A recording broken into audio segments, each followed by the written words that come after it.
படுற வாதுல போய் ஒரு குச்சி மூலிகை குச்சி ஒடிச்சிட்டு வாங்க. ஒடிச்சிட்டு வந்து மஞ்சள் நல்லா தேய்ச்சி அதுக்கு ஒரு பொட்டு சந்தனம் வச்சு ஒரு குங்குமம் எல்லாம் வச்சு அதுக்கு ஒரு சாம்பிராணி புகை காமிச்சு நீங்க தொழில் செய்யற இடத்துல பூஜையில வைங்க, இல்லாட்டி கல்லாப்பெட்டியில வைங்க. அந்த மரத்துல இருக்கிற கூட்டம் எப்படி ஒன்னா வசீகரமா வந்து கூடிச்சோ அதே மாதிரி உங்க தொழிலுக்கு அத்தனை பேர் கூடமா வருவாங்க. ஜோசி பாக்குறதுக்கு அத்தனை பேர் வருவாங்க. ஜாதகம் நீங்க பாக்குறதும் ஃபர்ஸ்ட் கிளாஸா வேலை செய்யும். பிஸி ஆயிருவீங்க. எப்படி அம்மா பரிகாரம்? எப்படி எளிமையான பரிகாரமா?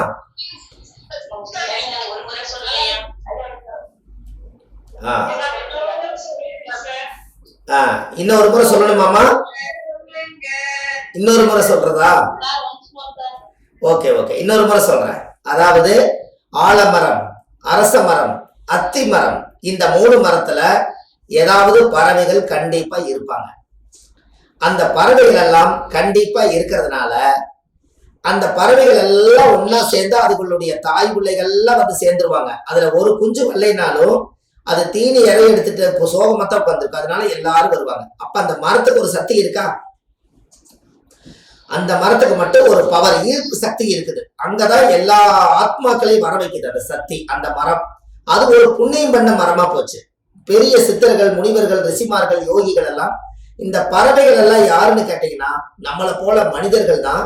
போன பிறவியில அவங்க ஏதோ ஒரு பறவையுடைய தவம் வாங்கினதுனாலதான் அந்த ஆத்மாக்கள் எல்லாம் பறவையா இருக்காங்க. அப்ப அங்க இத்தனை குருவிகளும் அது முன்னோர்களுடைய ஆத்மா தான். அவங்க எல்லாம் ஒரு மரத்துல தங்கியிருக்காங்க. அந்த மரத்துல போய் உங்களோட பிறந்த திதி எது வருகிறதோ அந்த திதி அன்னைக்கு போய் கிழக்க பார்த்த செடியா இருக்கணும், கிழக்க பார்த்த மூலிகை தலையா இருக்கணும். பாத்துக்கோங்க, நீங்க நல்லா யோசிக்கணும். சூரிய ஒளி எங்க படும்? கிழக்க உதிக்கும். அப்ப கிழக்க பார்த்து வாதுல ஒரு குச்சிய ஒடிக்கணும், தலையோட ஒடிச்சிட்டு வாங்க. எந்த மரம்? ஆலமரம், அரச மரம், அத்தி மரம். இந்த அத்தி மரம் ஏன் இதை சொல்றேன் அப்படின்னா, அத்திப்பழம்ங்கிறது சாமியை பாலாலயம் பண்ணும் போது இத்தனை 400-500 வருஷமா பூஜை பண்ணின சக்தி எல்லாம் அத்தி கட்டையில தான் இறக்கி வச்சு பாலாலயம் பண்ணுவாங்க. உங்களுக்கு தெரியும் இல்லையா? கும்பாபிஷேகம் பண்ணும் போது.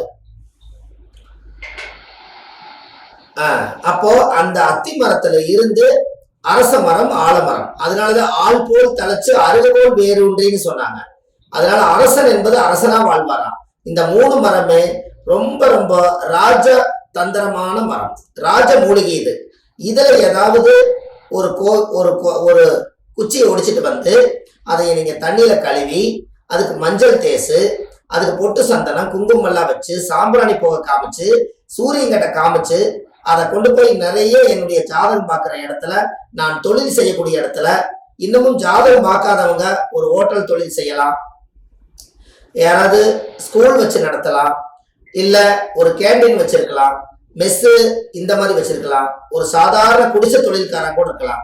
யாரு வேணாலும் இதை வச்சு கும்பிட்டாங்கன்னா அந்த ஈர்ப்பு சக்தி அந்த மூலிகைக்கு இருக்கிறதுனால நீங்க எப்போ பார்க்குற ரெகுலரா வர்றதை விட 10 பேர் சேர்ந்து வருவாங்க. இந்த மூலிகை பிரமாதமா பயன்படுத்துங்க. உங்க வாழ்க்கையில அடுத்த லெவலுக்கு வந்துருவீங்க. எப்படிங்கம்மா?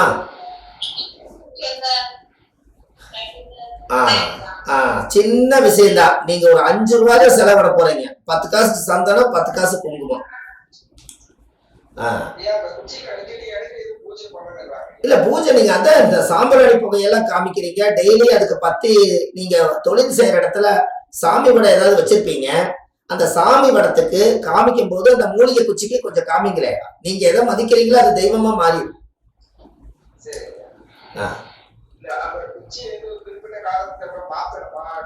ஆமா ஆமா, ஒரு வருஷம் வைங்க, அப்புறம் நதியில விட்டுருங்க. இன்னொரு வருஷம் போய் கிழக்க போறதை எடுத்துருவாங்க. பவர் குறையும் இல்லையா? அது மாதிரி பண்ண சரிங்களா ஐயா? அப்போ அந்த காலத்துல சொல்லுவாங்க பனை 1000 பறவை 1000. பறவை கொல்லாம இருந்தா அதுக்கு ஆயுள் ஆண்டவன் ரொம்ப எச்சா கொடுத்துக்கிறானா. அதனால பறவை 1000, பனை 1000, பறவை 1000. பனைமரத்தை அறுக்காம இருந்தீங்கன்னா 1000 வருஷம் உயிரோட வாழுமா. பறவை கொல்லாம இருந்தீங்கன்னா மூலிகை தான் சாப்பிடுது, நோய் இல்லாம வாழுமா. காலையில் அதுவே எக்ஸசைஸ் பண்ணிக்குது. அப்பேற்பட்ட சக்தி வாய்ந்த உட்கார்ந்த மரமே நம்மள ஒரு நிலையா உட்கார வைக்கும். அதுக்கு தான் அந்த மூலிகை பரிகாரம். சரிங்களா ஐயா? சரி, நீங்க யாரோ 2-3 பேர் மீட்டு போடாம இருக்கிறதுனால உங்கள்கிட்ட ஒரு விஷயம் சொல்றேன். குருவாயூர்ல போய் குழந்தைக்கு சோறு விட்டுறாங்களே, அது என்ன காரணம் அப்படின்னு யாராவது சொல்ல முடியுமா? குழந்தை பிறந்தா முதல்ல சாப்பிடறதுக்காக குருவாயூர் கோயில போய் சோறு விட்டுறாங்க. அது என்ன லாஜிக்னு சொல்லுவீங்களா? யாரோ ஒருத்தர் 2 பேர் சொல்லுங்கம்மா, எல்லாரும் இல்ல. அம்மா தெரிஞ்சவங்க. ஓகே ஓகே சரி, ரொம்ப சந்தோஷம். நான் ஒன்று சொல்றேன். அதாவது குருவாயூர்ல போய் குழந்தைக்கு ஏன் முதல் சோறு சொல்லுங்க.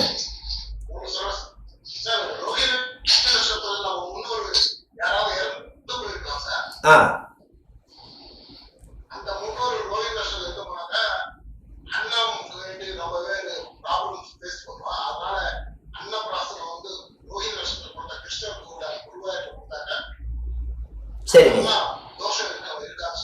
ரொம்ப சந்தோஷம். ஐயாவுக்கு தெரிஞ்ச கருத்து, அருமையான கருத்து, நல்லா சொன்னார். அதாவது ஐயா என்ன சொல்றாருன்னா, அந்த ரோகிணி நட்சத்திர கிருஷ்ணருடைய அவதாரத்துல தான் அந்த ஒரு பவர் நடந்திருக்குதுன்னு சொல்றாங்க. இப்போ உங்களுக்கு ஒரு விஷயம் சொல்றேன். ஒரு குழந்தை பிறந்தா இந்த குழந்தையை கொண்டு போய் நீங்க குருவாயூர்ல சோறு ஊட்டுறதுக்கு காரணம் என்னன்னு கேட்டீங்கன்னா, முதல்ல அந்த குழந்தைக்கு அன்னத்தை எடுத்து குருவாயூர்ல கொண்டு போய் நைவேத்தியம் பண்ணி படைச்சிட்டு அந்த குழந்தைக்கு சோறு ஊட்டினீங்கன்னா அந்த குழந்தைக்கு ஆயுள் காலத்து வரைக்கும் ஜீரண கோளாறு வராது. எப்படி புரியுதுங்களாமா? ஜீரண கோளாறு வராது. ஏன் அப்படி? அவருக்கு குருவாயூர், அது வாயூர், குருவாயூர், வாய்க்குள்ள போடக்கூடிய அத்தனை பொருளும் அவர் வாய் பக்கத்துல புல்லாங்குழல் வச்சிருக்கிறாரு.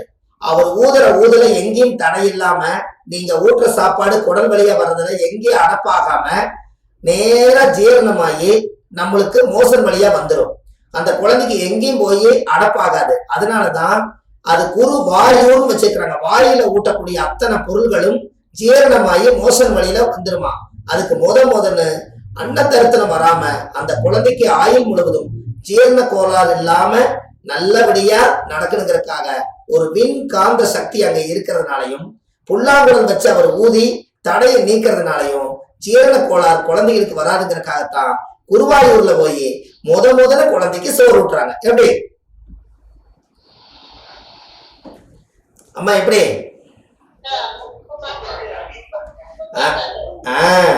நீங்க சூப்பர்னு சொன்னோடனே நான் இன்னொரு பரிகாரம் தரும் பாருங்க. அப்போ குருவாயூர்ல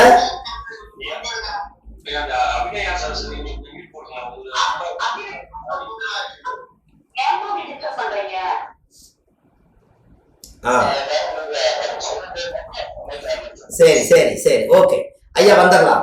அடுத்தது உங்களுக்கு பரிகாரம் அப்படியே லைனா வருதா? அம்மா உங்களுக்கு எல்லாத்துக்கும் லைனா பரிகாரம் கிடைச்சுக்கிட்டே இருக்கா? உங்களுக்கு ஏதாவது போர் அடிக்குதா ஐயா? உங்களுக்கு எல்லாம் யாராவது போர் அடிக்குதா?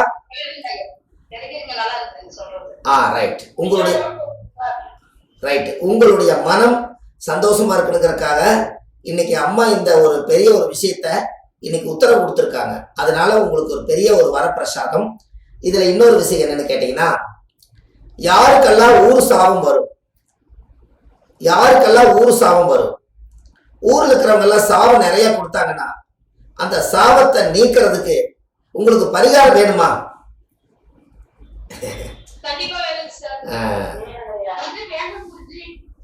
சந்தோஷம்.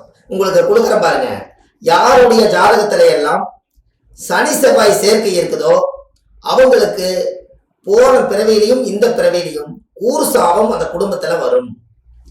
சனியும் செவ்வாயும் யாருடைய ஜாதகத்தில எல்லாம் சேர்ந்திருக்குதோ அவங்களுக்கு ஊர் சாபம் வரும். அப்போ அவங்களுக்கு ஊர் சாபம் வந்தா மனுஷன் பல்லு விஷம். இந்த சாபத்தால ஜாதகத்துல கிரகங்கள் சிலதால இயங்காம அந்த ஊர் சாபத்தினால அவர் ரொம்ப தாழ்மை அடைஞ்சு போயிடுவார். அதுக்கு ஒரு பரிகாரம் உங்களுக்கு சொல்றேன், நீங்க எழுதி வச்சுக்கோங்க. அந்த காலத்துல ஊர் சாபம் வர்றதுக்கு சண்டையே இல்லைனாலும் கூட ஊர் சாபம் எப்படி வருந்துறீங்களா?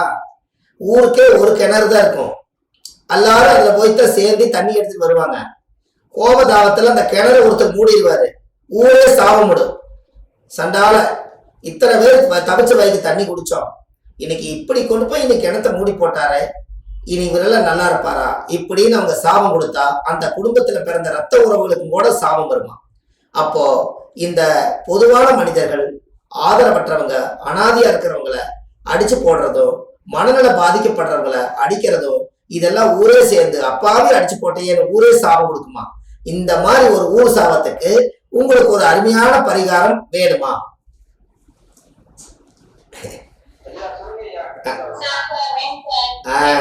எழுதுங்க. இதனா உங்களுக்கு இது ரொம்ப முக்கியமான விஷயம்னு சொல்லிட்டேன். அதுக்கு என்ன பண்ணணும்னு கேட்டீங்கன்னா, சிவன் கோயில் ஆலயத்துல போய் ஆலய மணி வாங்கி ஒண்ணு கட்டி விடுங்க. கட்டி விட்டு 108 தடவை நீங்க அடிச்சுட்டு விட்டுருங்க. ஊர் சாபம் உங்களை விட்டு நீங்கிடும்.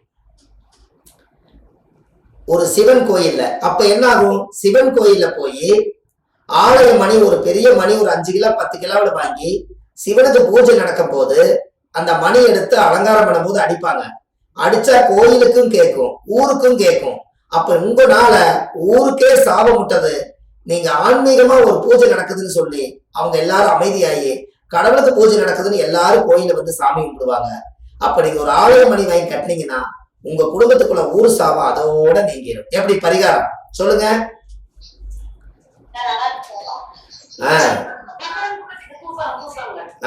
அப்ப நீங்க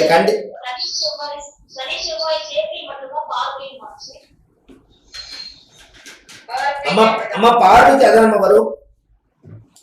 அம்மா பார்வையும் அதான் வரும். நீங்க பார்வை சேர்க்கை இது ரெண்டும் சேர்ந்துக்கீங்க. ஆனா ஒரு சில பேருக்கு சனி 3, 4, 7, 10 தான் பார்வை. அங்கெல்லாம் செவ்வாய் இருக்கும். அப்ப சனி செவ்வாய் சனி பார்க்குதல்ல, இவங்களுக்கும் அது ஒரு சாபம் இருக்கும். சனி 3, 7, 10 சனி இருக்கிறடா இந்த 4 இடத்துலயுமே செவ்வாய் சம்பந்தப்பட்டால் அவங்களுக்கு ஊர் சாபம். அந்த குடும்பத்துல முன்னோர்கள் அந்த காலத்துல மண்ணவாரி தூத்துறது, மாறில் அடிக்கிறது, கோயில் குளத்தில் விழுகிறது, இந்த சாப சக்திகள் எல்லாம் அந்த வம்சத்துல வருமா. அதுக்காகத்தான் அதை தீக்கிறதுக்காக ஊருக்கே அந்த காலத்துல நீர்மோர் ஊத்துனாங்க. எப்படி அந்த நீர்மோர் எப்படி வந்தது இப்ப தெரிஞ்சுக்கலாமா? அந்த கோயில் விசேஷம். நீங்க எல்லாம் ஊர் சாபம் வாங்கியிருந்தா ஒரு நாள் நீர்மோர் பந்தல் போட்டு ஒரு 10 கிலோ 20 கிலோ தயிரை மோரா மாத்தி அந்த ஊரே ஒரு டம்ளர் குடிக்கிற மாதிரி நாசூக்கா புண்ணியத்தையும் தேடிட்டு சாபத்தை விமோச்சனம் பண்ணி கோயிலையும் ஜாமி கும்பிட்டு வந்துட்டீங்கன்னா உங்களுக்கு இந்த நீர் மோராலேயே எல்லா தோசை நீங்கும். எப்படி